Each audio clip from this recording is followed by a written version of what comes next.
గొప్పతనం చెప్పుకుంటే స్వార్థం అనకండి. దయచేసి కొన్ని విషయాలకు అన్వయించాలంటే కొన్ని చెప్పుకుంటేనే మంచిది, చెప్పుకోకపోతే అది కూడా పాపం అవుతుంది.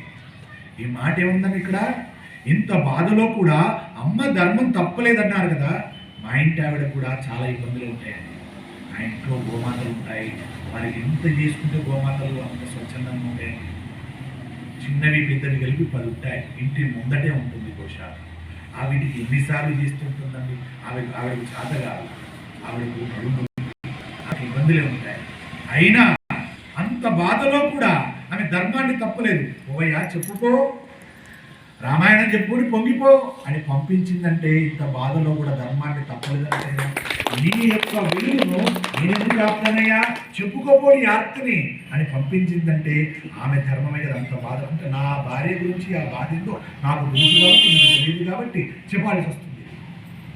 ఇక్కడ కూడా తల్లి సీతమ్మ ఇంత బాధలో కూడా అడిగింది అంటే అమ్మ ఎంత ధర్మాన్ని పాటించింది.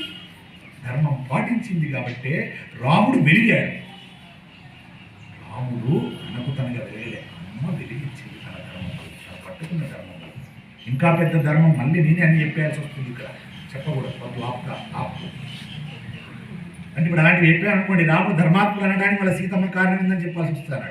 ఇంకా దానికి సమయం ఉంది, చెప్పుకోవాలి. కాబట్టి మీరు ఇంకా ముందుకెళ్ళి దాన్ని వెతకాలి, పట్టాలి మీరందరూ. అంటే ఇంత